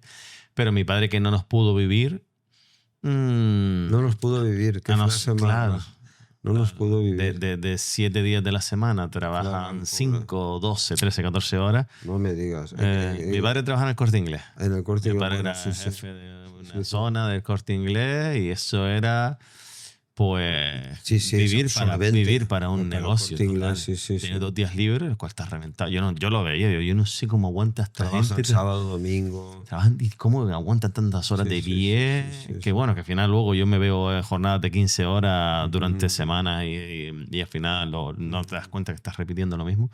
Pero mi padre tiene 4 nietos, mi hermana tiene 2, yo tengo 2. Y son abuelos fijos. Mis hijos, fin de semana ya no los tengo, se van para casa de sus abuelos, se van para allá. Y disfrutan, ¿no? Y yo le digo, a veces uno dice, quiero estar con ellos más, pero también dice, claro, es que son abuelos, ¿no? Son sus abuelos. Y para la relación, ¿por qué tiene más valor que es mi hijo? Si su abuelo también está ahí y lo quiere vivir, los niños quieren estar con ellos, por el motivo que fuese. Porque les miman, porque les dan todo, pues por supuesto. Pero qué bonito lo que está. Tú estás hablando ahora de una cosa muy bonita que es la familia. La familia es fundamental. Qué bonito es en España que tengamos estas familias tan grandes, ¿no? Mi abuela, lo contaba yo siempre, mi abuela Carmen nos juntaba todos los cumpleaños, éramos 50, y cuando veía que faltaba alguien, pues, se daba cuenta enseguida. Falta Isidro, y lo sabía y lo llamaba. ¿Por qué no has venido? Nos daba un amor personal a cada uno. Qué bueno. Es verdad, y esas familias grandes, desgraciadamente, ya no son tan grandes, ¿no? No. Pero lo que estás hablando es familia. La valoración que haces de tu padre Sí, trabajando fíjate 12 horas. Mi decisión uno de los motivos de yo querer ser padre siempre era que yo decía, yo no me veo con 50, 60 años Solo. sin una mesa familiar. Sí, o sea, sí. que a lo mejor luego ellos se van a pasar las navidades fuera, pero bueno, no todo va en Navidad. Hay muchas épocas del año en las que puedo estar con ellos, pero digo, vale, no eres padre, tienes una juventud, una libertad total, una juventud que la estiras mucho más, no son los 20, los 30, los 40, no tienes hijos. Por lo tanto, imagínate no tener hijos, pues para nosotros, pues fíjate, nada más que económicamente, lo que uno invierte en los chiquillos sí es invertir, porque es su futuro, ¿no? Inviertes en su futuro, pues la libertad o la comodidad que te da, pero claro, luego cuando tú ahora te jubilas, ¿Qué haces? tú tienes una nieta, Claro. tú tienes una nieta, tienes unos hijos, y una buena relación con ellos, entiendo, ¿no? Por lo que dice. Sí. Pero si estuvieras solo, joder. Sí. Mucha gente está sola. Sí, Es sí. una de las enfermedades de esta sociedad de hoy, la soledad. Tengo amigos y, bueno, yo mismo vivo solo. Entonces, claro, eso es... no sé, es difícil hablar de la soledad. Por un lado te llena porque eres tú mismo. pero por otro necesitas la familia, lo que tú dices, ¿no? Yo tengo mis hermanos, que aunque lo ves de tarde en tarde, porque desgraciadamente no nos vemos con la intensidad que yo quisiera, es verdad que son bases sólidas si no desaparece eso, ¿y qué eres? En fin, después está también la amistad, ¿eh? La amistad es muy importante, la amistad. Mi padre me lo decía, y yo ahora que tengo amigos, pocos, pero tengo amigos buenos, ¿no? De verdad, que no te piden nada, ni tú pides a ellos nada. Esa es la verdadera amistad. Te das cuenta de la importancia de la amistad. Y la pregunta es, ¿puede sustituir la amistad a la familia? Yo creo que sí. Sinceramente sí, porque al final... yo también lo creo. Yo lo creo. Sí. Porque desgraciadamente hay familias, hay padres, hay madres, hay hermanos que no te quieren. Sí, que no hay una obligatoriedad por, si está diciendo dicho, por quererte. Claro. Oye, tienes la obligación de si tienes un hijo, pues ser responsable hasta que tenga que edad, pero no tienes por qué quererte ni llevarte bien con ellos. Y eso es algo que yo también entendí pues con el tiempo, ¿no? Yo tengo una relación con mi familia muy fuerte, pero por ejemplo con mi hermano, yo no tengo la unión que yo quisiese tener, pero porque él es una persona muy libre y tú tienes que entender... Es tu hermano pequeño. Mi hermano es mayor, yo soy el pequeño. Y tienes que entender que cada uno es como es. Y exacto, tú quieres ver más, pero no los ves más. Entonces, lo tienes que comprender. Entonces, dice, no todo el mundo puede ser como tú quieres. A lo mejor tú quieres tener todos los días, pero cada uno es como es. No tienes por qué directamente ni que quieran estar contigo. Claro, la base es la libertad. Exacto. La base es la libertad. Mi madre me lo decía, ¿no? Eres muy libre, me decía. Me acuerdo que... Porque yo tenía la fama de despistado, pero realmente el despiste era la libertad, ¿no? Decir, oye, pero no me acuerdo que tenía que venir a cenar. Y yo estaba por ahí disfrutando de mi libertad. Por eso, por ejemplo, me decía redes sociales. Para mí las redes sociales te atrapan, porque tienes la obligación de decir que estás en Canarias, que estoy en París. Yeah. ¿Por qué tengo que decir que estoy en Ibiza o donde quiera? La gente, si no lo dice, no disfruta que está de viaje. Entonces me parece absurdo, triste, ¿no? Es muy triste. Tener que compartir lo que estás haciendo. Claro. Incluso yo estoy como 50-50, ¿no? Yo al final, estoy ahora mismo en un momento profesional en el que la marca personal es importante y muchas veces pues me olvido, pero tienes que poner cosas porque es parte de tu negocio, porque alimenta un poco esto y tú quieres crecer, ¿no? Pero hay un montón de veces que te das cuenta que, por ejemplo, voy a un concierto, normalmente no grabo nada. Grabo nada. Pero, por ejemplo, yo voy con mi hija y voy a un concierto con mi hija, de mi hija, que va a acompañarla a ella porque es un concierto de su gusto. Papá, grábame. Me tiene todo el rato y digo, Tisiri, disfrútalo. Es que nada más que vas a esto, lo que te va a generar a ti es una felicidad, un placer y un bienestar que durante los años lo recordarás. Cada vez que tú recuerdes ese concierto vas a sentir felicidad. Lo que tenemos la necesidad de tener todo publicado porque fui... ¿no? Eso algo tan básico. Te ves tú mis pedradas, ¿no? Las películas. Hay momentos que me olvido de las películas que vi y digo, coño, joder, no me acuerdo de las películas. Y me molestaba que no me acordase de una película o de un libro. Y en un momento de decirle, no puedo acordarme de todo. O sea, lo disfruté, recuerdo que me gustó y a veces tan guay que tengo la oportunidad de verla de nuevo y decir que casi no me acuerdo de nada. Películas que han construido tu vida porque has aprendido, o un libro que has aprendido. Totalmente de acuerdo, pero no hay por qué mostrarlo. Entonces, pero es muy, muy complicado el explicar esto que estamos hablando. Pero yo creo que nos obligan un poco la sociedad a que lo hagamos. Lo hagamos. No, pero al final es una cuestión de reconocimiento. También. La búsqueda de reconocimiento, se lo digo yo a mis hijos, no la busques, porque no tienen por qué reconocerte nadie nada. Mientras no hagas daño, ayudes. Yo le decía hoy a Juanito, comiendo, le llamo Juanito por diferencia de edad, a Juan, estábamos comiendo y le decía, ¿sabes cuál es? Él pensaba que le iba a decir algo espectacular, porque él a mí me tiene como si fuera un Rolling Stone, ¿no? Que no, ni mucho, aparento eso, pero ni sé tocar la guitarra, ni sé cantar. Pero le decía, ¿sabes cuál es mi obsesión ahora? y mi alegría. Y él pensaba que le iba a decir algo espectacular. Y le he dicho, ayudar a los demás. Que os ha quedado un poco desilusionado de lo que le he dicho, porque es muy, no sé, es muy como algo religioso, ¿no? Me parece maravilloso eso, ¿eh? Pues mira, te lo digo, es lo único que me llena. Por ejemplo, la clase de mañana en la universidad, solamente una persona que pueda sembrar, un chaval que me escuche y que diga, coño, voy a intentar ser empresario, y que le pueda ayudar y le pueda motivar, solo uno, me da una alegría tremenda. Sí. Y me ha ocurrido ya, porque estoy dando clases en la Universidad de Valencia ya 20 años, y me ha ocurrido encontrarme con en Albacete, una empresa de envasado de vino de Tetabric, y me dice, y yo me fui a su clase en el 2008 y gracias a eso monté mi empresa. Bueno, la satisfacción es muy grande, muy grande. Entonces, intento ayudar a los demás. La Carmencita está en ese mundo. Tenemos la Alicante Gastronómica Solidaria, que es una cocina de 1000 metros. Lo hemos hecho muchas empresas. Carmencita, yo soy el presidente Llevamos 1,5 millones de menús. En la Dana de Valencia estuvimos 2 meses entregando 350.000 menús, platos calientes, primer plato. Hacemos unos 800 menús al día, todo voluntarios. Y claro, tener una empresa de alimentación y tener unas cocinas solidarias, vamos, es para mí la idealidad. Claro, aunque a veces la gente, cuando alguien hace el bien social, pues siempre le da por criticar. Mientras haga un bien social, el motivo por el que lo haga da igual lo que lo está haciendo. Yo muchas veces también veo esos famosos, esos músicos, esos deportistas famosos que no pueden con la presión social y suelen tener problemas de salud mental.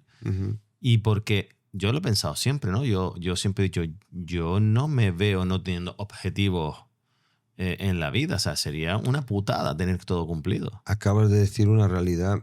Elvis Presley murió a los 41 años medicado solo en la habitación. Prince, que yo lo vi a Prince, por cierto, en Valencia en el año, sí, espectacular. Me acuerdo verlo pequeñito en el escenario, era impresionante. A mí, aunque no me gusta la música, claro. Michael Jackson, o sea, la cantidad, como tú dices, con una fama mundial, lo tenían todo y han muerto por esa soledad, esa insatisfacción, ¿no? Y no asumir el éxito. Por eso hablábamos antes del éxito. Por supuesto, el Goya no es para tanto, ¿no? Pero yo lo he visto, ¿no? Cómo te puede matar el éxito. Te mata. Y eso que lo viviste es como y a una escala inferior. Un éxito, al final es un Goya, coño, no es nada fácil, pero que lo viste. Pero y siempre he pensado que yo diría, pues, si yo tengo mucha pasta y no sé qué hacer, yo me pondría a ayudar a la gente. Me pondría a hacer acciones que ayuden a la gente, porque creo que te sentirías satisfacción y te sanaría solamente por el hecho de sanarte. El dinero, a mí me lo dicen, no, tú hablas así porque no tienes problema. El dinero no da la felicidad y esa es una gran verdad. Sí. Tú quieres un coche, yo he tenido coches. A los 3 días de tener el coche soñado, ya estás hasta los huevos del coche soñado. O sea, ya te has acostumbrado y quieres otro. Detrás de un coche hay otro. Es algo que no terminas nunca. Es una rueda que no te lleva a ningún sitio. Los bienes materiales, detrás el vacío es total. Y eso me gusta decirlo porque me da pena que la gente persiga eso. Porque no hay nada, es el vacío, es la nada. Porque tú quieres otro después. Entonces, no está por ahí el camino de la felicidad. Yo no lo sé dónde está el camino de la felicidad. A mí me preguntan, ¿eres feliz? Pues no. Te lo he dicho antes, sinceramente, no porque la vida veo muchas injusticias y eso me hace no ser feliz. Lo que está pasando por ejemplo, en Gaza, ¿no? Me parece una barbaridad que asumamos el que mueran 20.000 niños, 65. Me parece no sé, deberíamos de no dormir, y dormimos y comemos, ¿no? Y seguimos viviendo, y está ocurriendo eso en nuestra época contemporánea, no es la época de Hitler, no es la Segunda Guerra Mundial. Entonces aceptamos esas injusticias de manera tan natural, el primero yo, que me produce una insatisfacción muy grande. Entonces, todo eso me impide ser feliz. ¿Por qué? Porque formo parte de la humanidad. Yeah. Entonces, ahí vuelvo al tema de la responsabilidad. La gente joven yo creo que es consciente de eso, ¿no? Es consciente y hay una... En fin, yo soy positivo, de verdad. Yo no soy negativo en el futuro, ¿eh? Porque hay que ser tontos para destruir el mundo. Como decía, hay que ser tontos para destruir Carmencita, la cuarta generación. No, vamos a entrar en una guerra nuclear y destruir el mundo. Y también hay que ser burros para matarnos. Todas las cosas buenas que hay para... Claro, entonces yo creo que por ahí va el camino del futuro, por el ayudarnos unos a otros. Yo reparto en los fines de semana, la verdad es que hace tiempo que no voy, a la gente de Alicante de la calle, mendigos. No te puedes imaginar lo que es conocer a un mendigo que vive en el mismo sitio 3 años, en la misma esquina. Conozco a uno que es de Jaén, que yo decía, bueno, ¿qué haces aquí? Son gente, normalmente son alcohólicos, drogadictos, pero al final detrás hay una persona, hay un niño que tuvo una madre, que tuvo un cariño, y está solo en la más horrible de las situaciones, viviendo en la calle. Le damos la comida, le damos... Entonces conoces esa parte humana de una persona que está en esa situación, que está no hay que irse a África, no hay que irse a un mundo para ayudar. Están aquí, porque tenemos un problema aquí ya, ¿no? Sí. De problemas de todo tipo. Entonces, cuando lo vives, te das cuenta que la satisfacción está ahí, en ayudar a los demás, en no dejar a nadie atrás. Es lo que pienso yo ahora, ¿no? Y Carmencita está en esa... Afortunadamente estamos en esa situación. Teniendo en cuenta que normalmente decimos que no cambiaríamos ninguna decisión que hemos tomado en la vida porque te ha servido para aprender, dando por hecho que toda lección y de los fracasos y de las peores decisiones se aprende mucho, y obviando eso, que el aprendizaje lo seguirías teniendo, ¿qué decisión no volverías a tomar? Una pregunta más complicada. Una pregunta muy, muy, muy complicada, porque entramos en el tema personal, ¿no? Por mucha importancia que tenga Carmencita, para mí la importancia es la vida personal, tanto de mí como de la persona que hablo, ¿no? Como tú. Por eso te preguntaba por tu vida o tus hijos, ¿no? Y no por la comunicación a que te dedicas o los negocios de hostelería. Me importa más la persona. Quizá si pudiera volver atrás, tendría una relación con mi padre más estrecha. Haber disfrutado más de mi padre, ¿no? Me emociono, ¿no? Porque lo digo, me cuesta decirlo, y es quizá lo que traslado ahora a mi hijo, que tenga una relación conmigo. Intento allanar el camino para cultivar un camino donde él se sienta cómodo y me pueda transmitir todo lo que piensa. Y en eso estoy, ¿no? Claro, me quedo un poco en la superficialidad, ¿no? Quizá en las cosas materiales. Que quieres una moto y claro, no lo voy a comprar regalándole una moto o un coche. Pero intento estar ahí, y todo viene por la relación difícil o distante, ¿no? que tuve con mi padre. Y quizá también, ya que estamos aquí, que al final esto lo ve todo el mundo, yo estoy separado ahora, estoy divorciado, que pues quizá también con María Ángeles, ¿no? Con mi mujer, la madre de mis hijos, que tengo una relación estupenda ahora, pero también volvería a tener una mayor comunicación con ella. Y, en fin, me estás jodiendo la vida porque me estás haciendo decir cosas que de verdad siento. Bueno, pero eso es bueno. Y entonces haría cosas diferentes con Yo te dije lo de mi hermano, que no es fácil. Sí, yo no lo digo, Y mi hermano, estoy seguro que cuando lo vea, lo va a ver. Dentro de unas cuantas semanas me va a llamar y se va a emocionar. Pero es así, ¿verdad? Estos momentos es bueno que aprovechemos para decirlo, comunicarlo, porque tú me estás hablando lo de tu padre, que por desgracia Ujú. lo único que puedes hacer es que con tu hijo no pase y es lo que estás aplicando, Ujú. pero bueno, con tu exmujer sí tienes la posibilidad y como Sí, tienes una sí, buena relación, lo como estoy dices ahora, haciendo pues aprovecharlo, claro. Sí, sí, y entonces cosería esas relaciones de otra manera, ¿no? No haría tanto descosido como quizá hice por mi culpa. Ujú. 67 años, Mm, nos damos cuenta de las cosas muchas veces demasiado tarde. ujú. Lo que no tiene marcha atrás son las relaciones personales.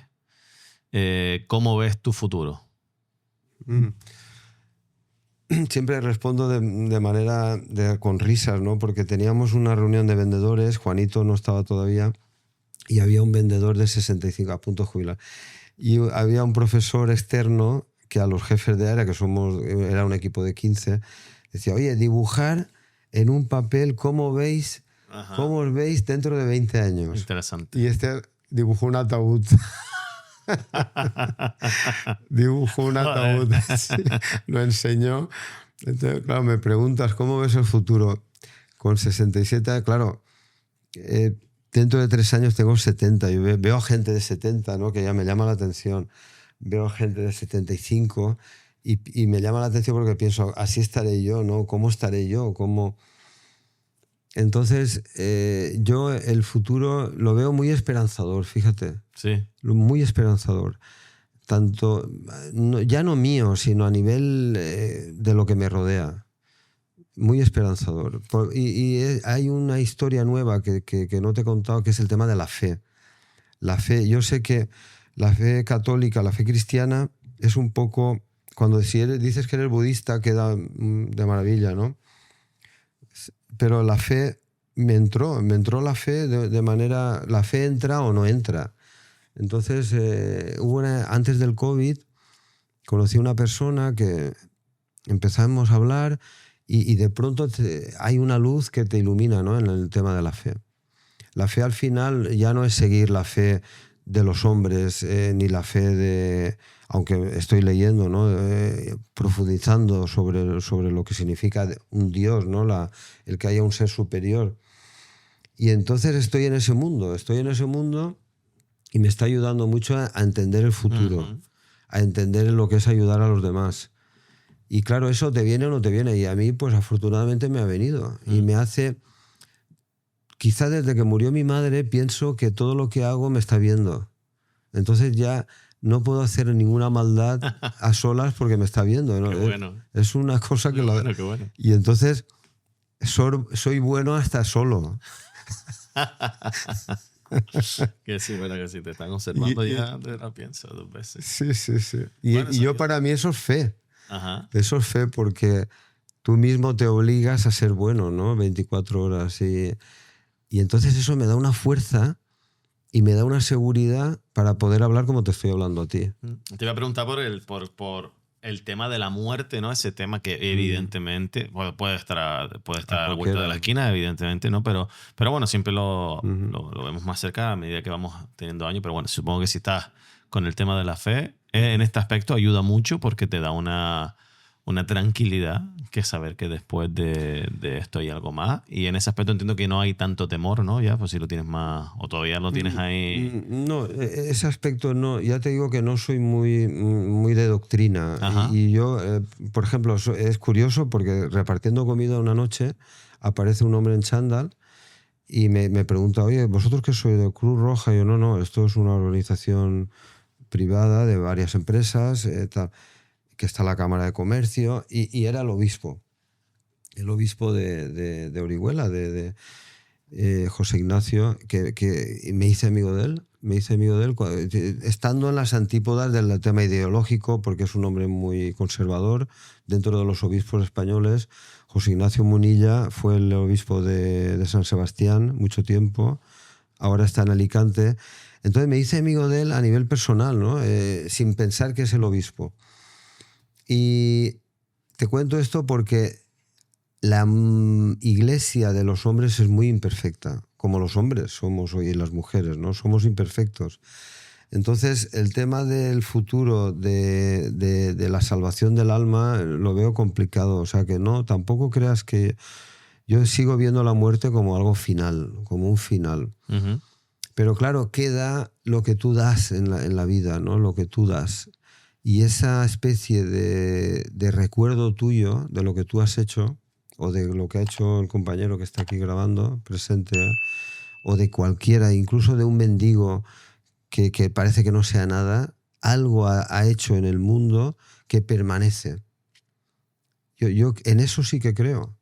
Y eso es un poco digamos, la tranquilidad eterna que puedes tener y el decir que si te vas, te vas. Y no rebelarte ante la ida de la muerte, que al final la muerte es una ida Ujú. a algún sitio. Entonces no rebelarte, no llorar por morir. Yo creo que hay que morir de pie, hay que morir sin llorar y pensar que la vida termina, ¿no? Y que tu recuerdo, tu esencia quede con algo positivo para las generaciones. Bien. Yo también creo en ese tipo de ese pensamiento y que los que se quedan también, que lloren, pero con alegría. Porque Claro. la tristeza para mí es un sentimiento positivo, la tristeza. Yo califico las películas que más me gustan son las que me hacen llorar.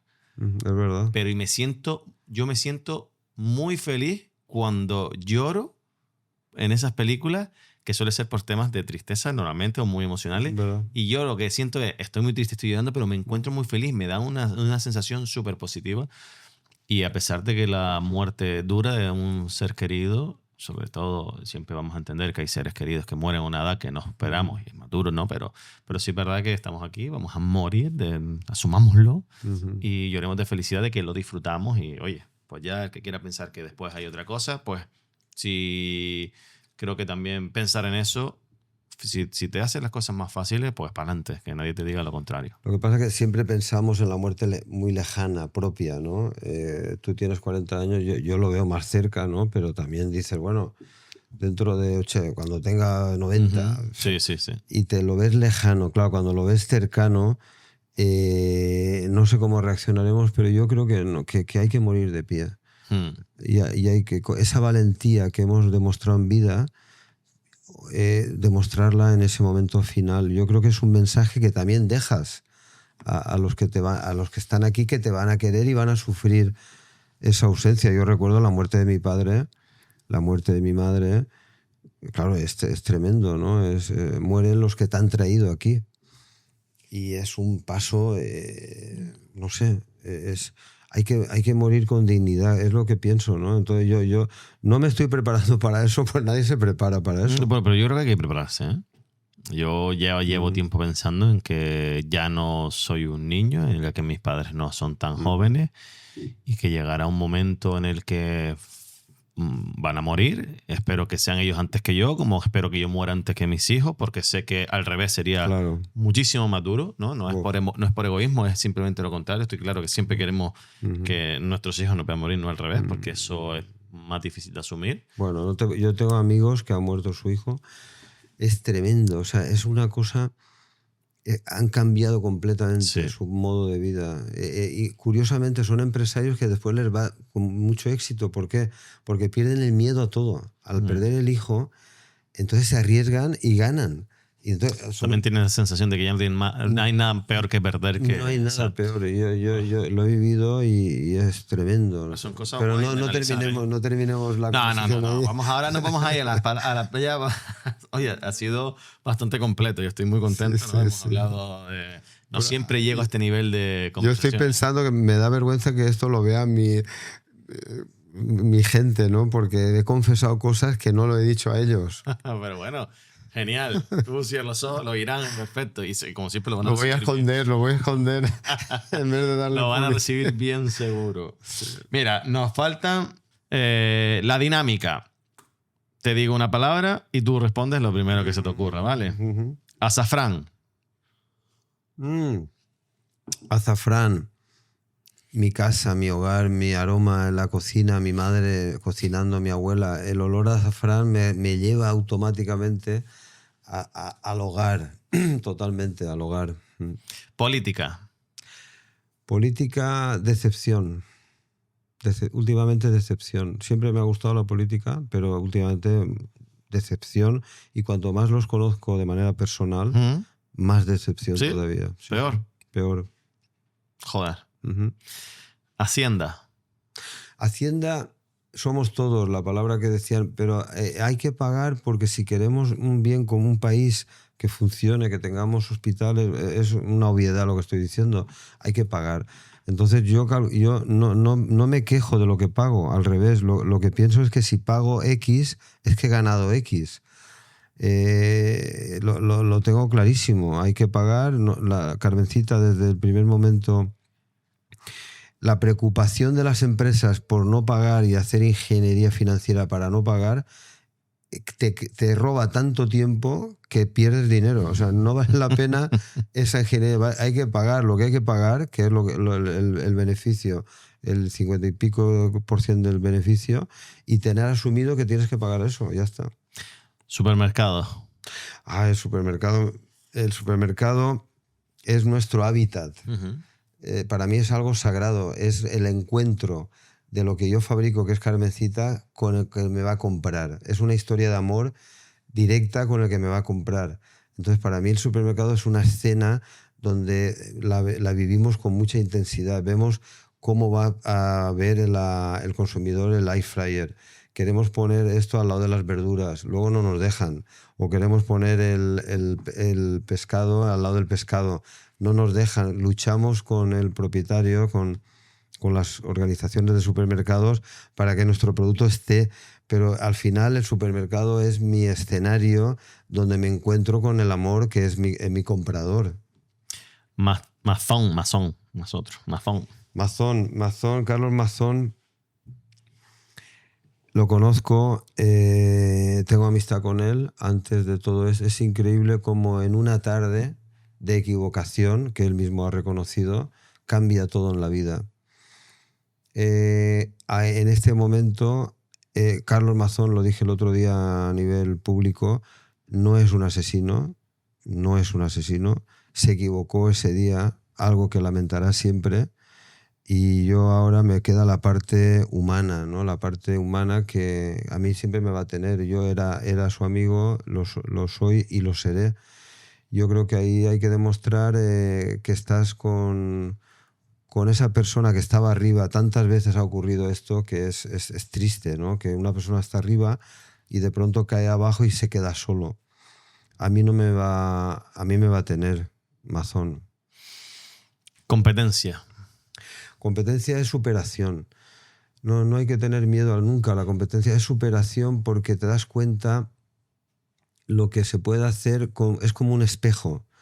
Entonces, para mí competencia es respeto, la respeto muchísimo, la miro muchísimo e intento no copiar, aunque Picasso ya decía que él no es que copiaba, es que se metía en el cuadro y lo que hacía, decía que copiaba, ¿no? Cuando es un genio creador. Yo creo que era una broma lo que decía Picasso, pero la competencia es clave para avanzar en la vida.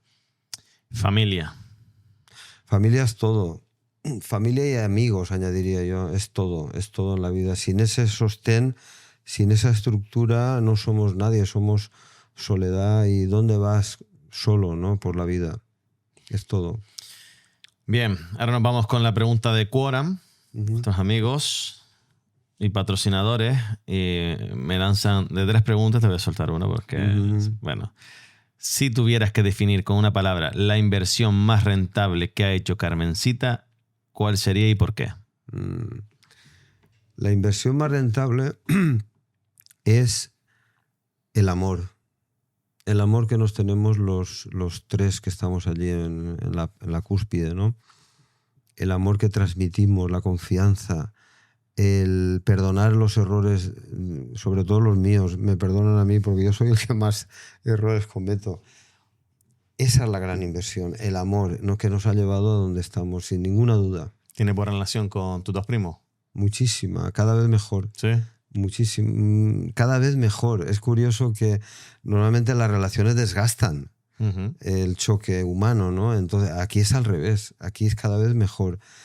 Se me ocurrió un día llevarles pan de una panadería francesa donde vivo yo en Alicante y se me ocurre, bueno, vaya pan, Jesús.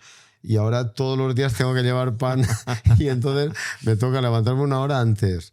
En fin, es un desastre, que me he metido en un lío, pero allí tienen el pan cada día que se va ampliando. Al final compro media panadería. Sí, toda la fábrica. Pero claro, qué bonito es eso, ¿no? Y me cuesta porque me toca levantarme antes de ir a hacer cola. Pero En la de la panadería estarán encantados contigo, entonces. Sí, en la panadería ya me conocen todos. Bien, el otro patrocinador es Freakword, que es el negocio que tenemos aquí de los bichos, de los Funko. Película preferida. Ay, porque las películas es independiente del Goya, que no tiene nada que ver con esto, para mí las películas es introducirte en un mundo de hora y media, 2 horas, que te traslada fuera te ríes porque a ti te pasa igual. Creo que eso lo dije yo ayer justo. No me digas, estoy rodeado de películas, ¿no? He ido al aseo y mientras estaba ahí en la faena he visto que todo el aseo estaba con películas, ¿no? Y es muy, muy... en fin, yo voy a decir una cosa normal. Me marcó mucho El Padrino, la historia del Padrino. Oh, maravilla. Lo que pasa que, claro, normaliza la mafia, lo cual luego es lamentable, ¿no? Pero he visto el último reportaje de Scorsese, que me imagino que lo habrás visto tú. No lo he visto. Pues son una serie de 6 episodios de 50 minutos. ¿Dónde? Pues están en Movistar. Vale. Entonces cuenta cómo Scorsese filmaba Toro Salvaje, Casino, que es un poco derivación del Padrino. Yo creo que tuve la suerte de conocer a Francis Ford Coppola en un restaurante en Lisboa. De pronto vi con tirantes y yo dije, ¿este es Coppola? Los camareros no... Estaba él solo con su mujer y curiosamente en la chaqueta llevaba un sobre de cayena con polvo de cayena de su propia especia. Y le dije que me dedicaba a las especias y sacó un sobre de cayena que él echaba a sus platos. ¡Qué bueno! Y lo llevaba en la chaqueta. Entonces me tengo una foto con él, súper amable, súper humilde, y pudimos hablar un poco, no quise molestarlo. Entonces El Padrino quizá me abrió las puertas a lo que es el mundo del cine, que es una historia increíble, ¿no? Y luego me gustó mucho, hay una película mítica que la conocerás, que es París, Texas. No lo conozco. Pues es de Will Blinden, que es un director muy atípico, una historia increíble. Es una historia entre 2 hermanos, uno que se vuelve loco por un conflicto familiar y un hermano va a buscar al otro en pleno desierto. París, Texas. La película es impresionante. Del 84. Del 84. Me marcó muchísimo, ¿no? Es una película... Pues mira, se hizo una remasterización por el 40 aniversario. Sí, te invito a que la veas y que llores al final de la película. Pues mira, me la voy aquí a guardar para verla. Es que llores al final. Entonces a mí me marcó. Y luego últimamente me impacta mucho, me decepcionan las últimas películas, pero Paolo Sorrentino me encanta. La Gran Belleza me marcó del 2013, me marcó mucho. La Gran Belleza es impresionante, pero luego es un director que se exagera a sí mismo, ¿no? Entonces la última no la he visto todavía. La última salió hace poco, ¿no? Sí, no se ha estrenado todavía en España, estaba en Cannes. Vale, sí, pero vale, sí. Y no la he visto. Hizo una película de Maradona, ha hecho 2 películas muy bonitas que son La Gran Belleza y La Juventud, de Michael Caine. La Gracia es la que viene ahora. La Gracia es la que viene ahora, que no le he visto. No, 2025, no se ha estrenado todavía. No se ha estrenado La 15 de enero de 2026. Entonces yo te propongo a los que nos están viendo La Gran Belleza y La Juventud de Sorrentino. Muy bien. París, Texas. Y en fin, el cine la última que he visto en el cine es Los Domingos, de esta chica que se mete monja. Una chica de 19, premio de San Sebastián. No tengo mucho tiempo para ir al cine últimamente, por desgracia, pero sí, mira que iba todas las semanas y ahora llevo un tiempo que no voy al cine. Es curioso por el premio de San Sebastián y es la historia de una chica de 17 años, se mete monja, el conflicto familiar, monja de clausura. Entonces es un tema de la fe que hablábamos antes.